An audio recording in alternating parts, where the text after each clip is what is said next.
श्री स्वामी समर्थ. नमस्कार मंडळी. आजचा हा विषय असा आहे जो ऐकून कदाचित तुमच्या अंगावर काटा येईल. आजही आपल्या समाजात असे काही घरं आहेत जिथे अफाट पैसा आहे पण रात्रीची झोप नाही. आणि अशीही काही घरे आहेत जिथे गरिबी आहे पण आनंदाचा झरा वाहतोय. हे का होतं? कारण एका घराच्या पाठीशी कुलदेवी पहाडासारखी उभी आहे आणि दुसरं घर आपल्या मुळांना विसरलेलं आहे. आजचा हा व्हिडिओ तुमच्या आयुष्यातील अनेक प्रश्नांची उत्तरे देईल. हा व्हिडिओ पूर्ण पहा, कारण अर्धवट भक्ती आणि माहिती अर्धवट नेहमीच घातक ठरते. कुलदेवी म्हणजे काय? मंडळी, लोक म्हणतात आम्ही लांबीच्या तीर्थयात्रा केल्या, लाखो रुपये दान केले, पण तरीही घरात दुःख का? अहो, साधी गोष्ट आहे. ज्या आईने तुम्हाला जन्म दिला तिला सोडून तुम्ही जगातली कितीही मोठ्या व्यक्तीला मान दिला तरी तुमची आई खुश होईल का? कुलदेवी ही तुमच्या घराची मूळ जननी आहे. प्रत्येक कुळाचं एक ऊर्जा चक्र असतं आणि त्या चक्रेचं केंद्रबिंदू कुलदेवी असते. तुमच्या कुळाचं रक्षण करण्याची जबाबदारी तिच्याकडे असते. तुम्ही तुमच्या कुलदेवीला विसरलात ना की तुमच्या घराचं सुरक्षा कवच तुटतं आणि मग घराला कोणाच्याही नजर लागते, बाधा लागते आणि विनाकारण घरामध्ये कटकटी सुरू होतात. लक्षात ठेवा, कुलदेवी ही घराचा पाया आहे. पाया डळमळत लागला की समजा घरामध्ये दोष निर्माण व्हायला लागले. जर तुमचा पाया डगमळीत झाला की इमारत कोसळणारच ना. मुक्ती मिळत नाही. हे गुपित आजवर तुम्हाला कुणीही सांगितलं नसेल. कुलदेवीची हाक ओळखा. हे संकेत, आता मी तुम्हाला जे काही संकेत सांगणार आहे, भरपूरांच्या आयुष्यामध्ये हे संकेत रोज येतात. तर मंडळी, अनेकदा देवी आपल्याला खुणवत असते, पण आपण संसारात इतके मग्न असतो की आपल्याला ती हाक ऐकू येत नाही. कधी अचानक तुम्हाला तुमच्या कुलदेवीच्या गावाची आठवण येते का? कधी कामाच्या गडबडीत असताना अचानक देवीचं गाणं कानावर पडतं का? किंवा घरात बसल्या बसल्या मनाला उगाच वाटतं की खूप दिवस झाले आपण देवदर्शनाला गेलो नाही. ही साधी आठवण नसते मंडळी, ही तुमच्या आईने मारलेली हाक असते. जेव्हा संकटाची चाहूल लागते तेव्हा आई आपल्या लेकराला सावध करण्यासाठी अशा हाक मारते. याकडे दुर्लक्ष करणं म्हणजे स्वतःच्या पायावर धोंडा मारून घेण्यासारखंच आहे ना. कुलदेवीचे विसरण्याचे 7 लक्षण, भयंकर लक्षण आहेत बरं का मंडळी. आता कान उघडून ऐका. जर तुमच्या आयुष्यात हे घडत असेल तर समजा तुमची आई तुमच्यावर नाराज आहे. वंशवृद्ध थांबणे. भरपूर ज्यांचं नवीन लग्न झालेलं आहे तर त्यांना भरपूर हा प्रॉब्लेम येतो की लग्नाला 5 वर्ष झाले, 10 वर्ष झाले तर ऐनवेळी काम बिघडणे. सर्व काही नीट ठरलं असतं पण शेवटच्या क्षणाला समोरचा माणूस फिरतो आणि तुमचं काम होता होता राहतं. हे वारंवार होणं म्हणजे देवी शक्तीची साथ नसणे होय. विनाकारण भीती आणि स्वप्न, रात्रीची झोप उडणे, स्वप्नात वारंवार सापांचं दर्शन होणे किंवा कोणीतरी पाठीमागून हाक मारत आहे असा भास होणे, मंगळ कार्यात अडथळे येणे. घरात शुभ कार्य ठरायला खूप वेळ लागतो आणि ठरलं तरी त्यात काही ना काही विघ्न येतातच. तुळस सुकणे.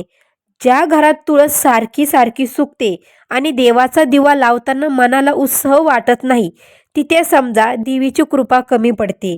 लक्ष्मी न टिकणे. पैसा येतो पण तो कोर्ट कचेरी, दवाखाना आणि विनाकारण नुकसानीत जातो. घरातील महिलांचे आजारपण. ज्या घरात कुलदेवी नाराज असते तिथे घरातली महिलेला म्हणजेच की लक्ष्मीला सतत शारीरिक त्रास जाणवतो. हे भरपूरांच्या घरामध्ये घडत असेल की ज्यांच्या घरामध्ये हे घडतंय तुम्ही समजून जा की तुमची कुलदेवी तुमच्यावर नाराज आहे. आता तुमची जर कुलदेवी तुमच्यावर नाराज आहे तर मग ज्या व्यक्तींवर कुलदेवी प्रसन्न आहे त्यांना कुलदेवी काय संकेत देते तर बघा. पण जेव्हा तुमची कुलदेवी प्रसन्न होते ना तेव्हा चमत्कार घडतात. कुंकवाचा सुगंध. घरात अचानक अत्तर किंवा कुंकवाचा गोड सुगंध येणे हा संकेत आहे की तुमची आई तुमची जवळून गेलेली आहे. जर तुम्हाला हा संकेत मिळत असेल तर समजून जा तुमची देवी म्हणजेच की तुमची कुलदेवी तुमच्या शेजारून गेली आहे. त्याचबरोबर अनोळखी मदत. तुमच्या अडचणीच्या काळात एखादी अनोळखी स्त्री किंवा लहान मुलगी येऊन तुम्हाला मार्ग दाखवते. हे देवीचं स्वरूप आहे. अशक्य गोष्टी शक्य होणे. जिथे विज्ञानाचे हात टेकतात तिथे तुमची आई हो म्हणते आणि तुम्ही संकटातून सुखरूप बाहेर पडतात. हा अनुभव कोणाकोणाला आला असेल तर कमेंटमध्ये नक्की सांगा. काय करावे सविस्तर पद्धत देखील सांगते. आईला प्रसन्न करायला लाखो रुपये लागत नाही, तिला फक्त तुमचा भाव हवा असतो. 1. कवड्याची माळ. तुमच्या देवघरात कुलदेवीच्या फोटोला कवड्याची माळ अर्पण करा. कवड्या ह्या देवीला अत्यंत प्रिय आहेत. 2. कुलधर्म आणि कुळाचार. वर्षातून एकदा तरी कुळाचार, तळी भरणे, गोंधळ, जोगवा किंवा नैवेद्य श्रद्धेने करा. सुवासनी करा. पद्धत माहिती नसेल तर घरातल्या थोर मोठ्यांना विचारा. 5 मंगळवार करा. 5व्या मंगळवारी सुवासनी जीव घाला. उंबरठ्याचे पूजन करा. स्त्रियांना रोज सकाळी भरपूर महिलांनी हे काम जर केलं तर लक्ष्मी तुमच्या घरामध्ये वर्षानुवर्ष टिकेल. उंबरठा पूजन.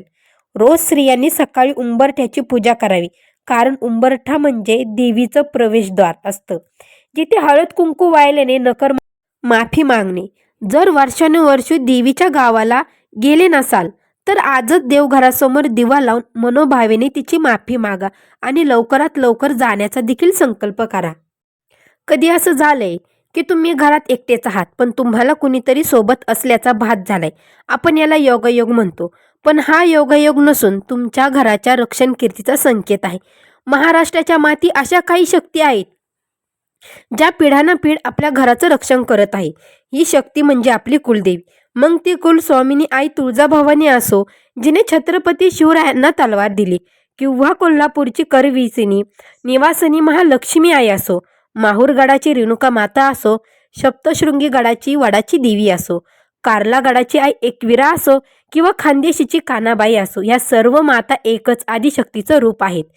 आज मी तुम्हाला जे 5 लक्षणं सांगितले त्यापैकी तुमच्या घरामध्ये कोणतं लक्षण घडत आहे हे तुम्ही लक्षपूर्वक त्याच्यावर उपाय करा. जर तुमच्या घरामध्ये सुवासनी येत असेल, एखादी सुवासन न सांगता येत असेल, तर तुम्हाला तिची खण नारळाने ओटी भरवायची. तिला मोकळ्या हाताने अजिबातच पाठवायचं नाहीये, कारण की बघा, कुलदेवी ही सुरक्षा कवच आहे. तुम्ही खूप मोठ्या संकटात आहात, डोळ्यात पाणी आहे आणि अचानक तुम्हाला जाणवते की कुणीतरी तुमच्या पाठीवरून मायेचा हात फिरवलाय. जणू आई तुळजाभवानी स्वतः आपल्या लेकराला धीर द्यायला आलेली आहे. ज्या घरात देवी जागृत असते तिथल्या माणसांना संकट कधीच एकटं वाटत नाही. तुम्हाला कधी असा अनुभव आलाय का की काळजाचा ठोका चुकलाय आणि अचानक मन शांत झाले?